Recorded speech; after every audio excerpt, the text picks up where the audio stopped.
ഇപ്പൊ എന്തെയാണ് നബിദിന ആഘോഷത്തെ എതിർക്കാണ്. എന്റെ ഓർമ്മ ശരിയാണെങ്കിൽ 1959 വരെ മുജാഹിദീങ്ങൾ എന്ത് ചെയ്തിട്ടുണ്ട്? നബിദിന ആഘോഷത്തെ അനുകൂലിച്ചുകൊണ്ട് ലേഖനം എഴുതിയിട്ടുണ്ട്. എന്ന് മുതലാണ് മുജാഹിദ് പ്രസ്ഥാനം ഈ നബിദിന ആഘോഷത്തെ എതിർത്തത്.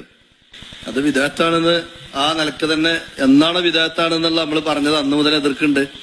ആലോചിച്ച സുഹൃത്തുക്കളെ, ഇവരുടെ ദുരവസ്ഥ എന്നാണ് ഞങ്ങൾ വിദഗ്ധാണെന്ന് പ്രഖ്യാപിച്ച അന്ന് മുതൽ എതിർക്കുന്നുണ്ട്.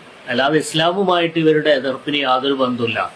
ഇപ്പൊ മുജാഹിദുകൾ എന്നാണ് അത് വിദഗ്ധാണ് എന്ന് പ്രഖ്യാപിച്ചത് അന്ന് മുതലാണ് ഇവരത് എതിർക്കാൻ തുടങ്ങിയത്. ഏറ്റവും ചുരുങ്ങിയത് മുജാഹിദ് പ്രസ്ഥാനം എന്ന് നിലവിൽ വന്നോ അന്ന് മുതൽ ഞങ്ങൾ അതിനെ എതിർക്കുന്നുണ്ട് എന്ന് പറയുകയാണെങ്കിൽ പിന്നെ ഒരു അന്തസ്സുണ്ട്.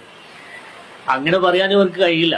കാരണം മുജാഹിദ് പ്രസ്ഥാനം വന്നതിന് ശേഷം ധാരാളം വർഷങ്ങൾ ഇവർ തന്നെ നബിദിനം ആഘോഷിച്ചിട്ടുണ്ട്. ഇവരുടെ പ്രസിദ്ധീകരണങ്ങളിൽ ആനുകാലികങ്ങളിൽ നബിദിനത്തെ അനുകൂലിച്ചുകൊണ്ട് ഒരുപാട് ലേഖനങ്ങൾ വന്നിട്ടുണ്ട്.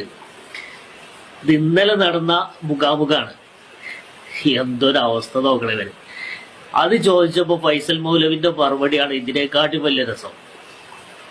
അതൊന്ന് കേട്ടോ കീകള്. അൽമാദ് വന്നാൽ സമീന വാത്വഴിന അത് മുജാഹിദിന്റെ നിലപാടല്ല.